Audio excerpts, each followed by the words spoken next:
Medicover cancer institute వారిచే ఈ నెల 22వ తారీఖు ఆదివారం ఉచిత ఓవేరియన్ క్యాన్సర్ వైద్య శిబిరం. Medicover cancer institute, Hitech City, Hyderabad.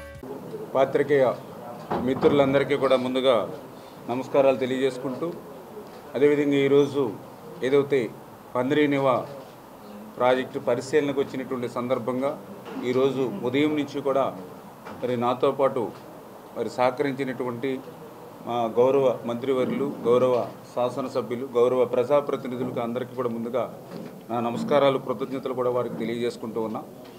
ఈరోజు ప్రధానంగా ఏదైతే చంద్రబాబు నాయుడు గారు ఇచ్చినటువంటి ఆదేశాల ప్రకారం ఏదైతే ఇరిగేషన్ అనేది మన ప్రభుత్వానికి అత్యంత కీలకమైనటువంటిది, అందులో కూడా ప్రత్యేకించి రాయలసీమకు ఇరిగేషన్కి ప్రాధాన్యతనిచ్చి ఆఖరి ఎకరం వరకు కూడా సాగునీరు అందించాలి, త్రాగునీరు అందించాలి అనేటువంటి ఆలోచనలో భాగంగా ఆయన ఇచ్చినటువంటి ఆదేశాల ప్రకారం ఈరోజు ఈ పందిరీనివా ప్రాజెక్టు పరిశీలనకు ఈరోజు, అదేవిధంగా రేపు కూడా ఈ ప్రాజెక్టు మీద ప్రత్యేకించి ప్రాధాన్యతతో దృష్టి పెట్టడం జరుగుతుందని చెప్పి ముందుగా మీకు తెలియజేసుకుంటూ ఉన్నా. ఎందుకంటే మీ అందరికీ తెలుసు, ఏదైతే రాయలసీమని ఒక రతనాల సీమగా మార్చాలని ఆ రోజు అన్న నందమూరి తారక రామారావు గారి దగ్గర నుండి చంద్రబాబు నాయుడు వరకు చేసినటువంటి కృషి ఫలితమే ఒక తెలుగు గంగ అయినా, ఒక గాలేరు నగర అయినా, ఒక పందిరీనివా అయినా ఈరోజు తెలుగుదేశం కృషి. ఏదైతే గత జగన్మోహన్ రెడ్డి 5 సంవత్సరాల పాలనలో ముందుకెళ్తున్నటువంటి ఇరిగేషన్, అదేవిధంగా రాయలసీమలో కూడా ఇరిగేషన్ వ్యవస్థ మళ్ళీ నిర్వీర్యమైపోయి 20 సంవత్సరాలు వెనక్కిపోయి విధ్వంసానికి గురైనటువంటి పరిస్థితి మనందరం కూడా చూసాం.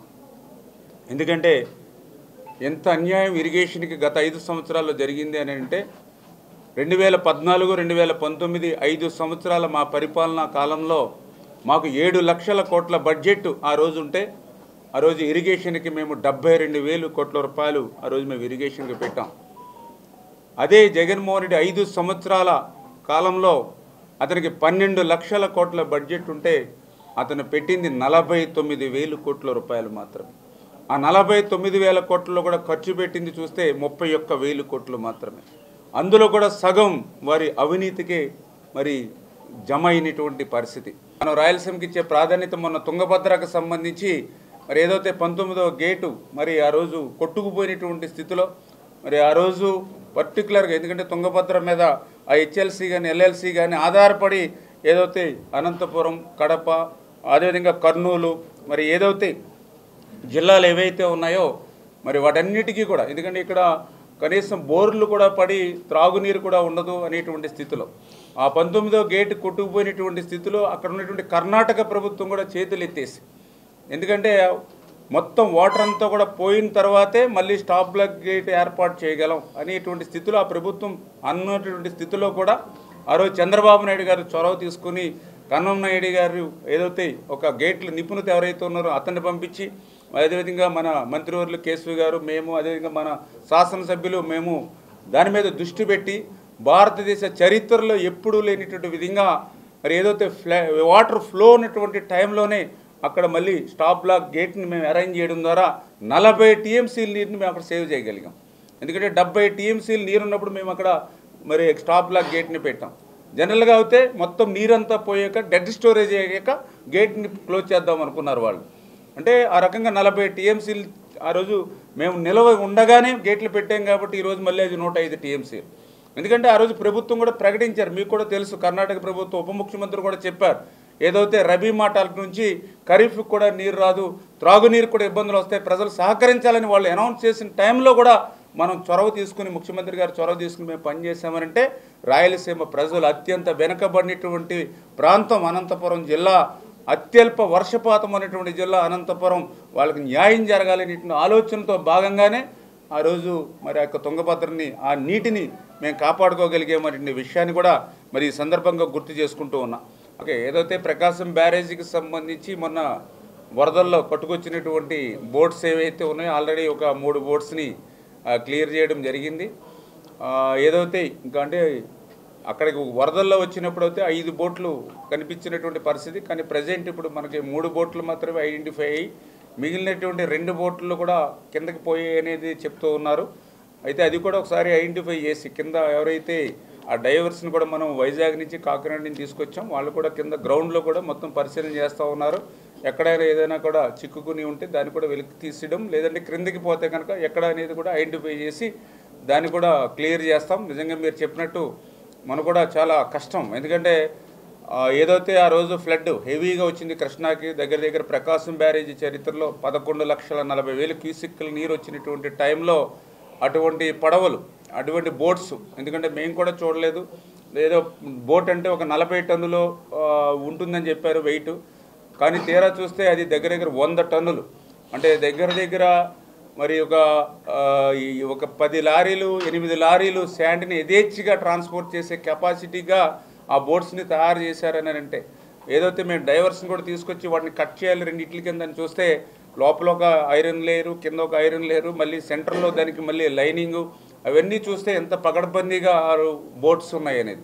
పైగా ఆ బోట్స్ను కూడా మళ్ళీ సింగిల్గా బోట్ వస్తే పోనీ ఏదో ఒక దాన్ని తీసుకురావచ్చు, కానీ ఆ బోట్స్ను కూడా లింక్ చేసి, అంటే 3 బోట్లను కూడా మళ్ళీ ఒకదానికి ఒకటి లింక్ చేసి మళ్ళీ దాన్ని శాండ్తో కూడా నింపి పంపించారని అంటే ఏదో ఒక అణు విస్ఫోటనంలాగా దాన్ని స్ట్రెంగ్తన్ చేసి ప్రకాశం బ్యారేజ్కి రావడం అనేక అనుమానాలకి. ఎందుకంటే ఆ 3 బోట్స్ కూడా మరి ఒకే యజమానికి సంబంధించినవి కావడం. ఎందుకంటే అక్కడ దగ్గర 150 నుంచి 180 బోట్స్ దాకా ఉన్న ఏరియాలో, కానీ అవి కాకుండా ఒకే యజమానికి సంబంధించి 3 బోట్స్ రావడం, అవి కూడా లింకప్ అయి రావడం, అది కూడా ఒక ఫ్లడ్కి ముందు ఒక 20 రోజుల ముందే అవతల నుంచి ఈ గొల్లపూడి వైపు తీసుకొచ్చి ఇక్కడ కట్టడం.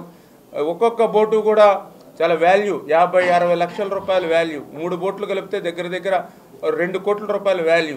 2 కోట్ల రూపాయల ఆస్తిని కనీసం లంగర్ వేసుకొని కూడా దాన్ని రక్షించుకోకుండా ఏదో ఒక తాడుతో దాన్ని కట్టాడని అంటే ఇవన్నీ కూడా దర్యాప్తు జరుగుతూ ఉంది. ఖచ్చితంగా దాని మీద కూడా ఎవరైతే దోషులు ఉన్నారో వాళ్ళని కూడా కఠినంగానే ఫ్యూచర్లో, ఎందుకంటే ప్రకాశం బ్యారేజీ అంటే అది 170 సంవత్సరాల చరిత్ర. 100 సంవత్సరాలు బ్రిటిష్ వారు, 70 సంవత్సరాలు ప్రకాశం పంతులు గారు మన గవర్నమెంట్ ఆఫ్ ఆంధ్రప్రదేశ్ నిర్మాణం చేసుకునేటువంటి బ్యారేజీ నిజంగా కౌంటర్ వెయిట్కి తగిలింది కాబట్టి సరిపోయింది. ఎందుకంటే ఆ బోటు ఢీకొనడాన్ని బట్టి 17 టన్నుల వెయిట్ అది కౌంటర్ వెయిట్ అంటే. మరి 17 టన్నులు ఉన్నటువంటి కౌంటర్ వెయిటే 2 ముక్కలైంది.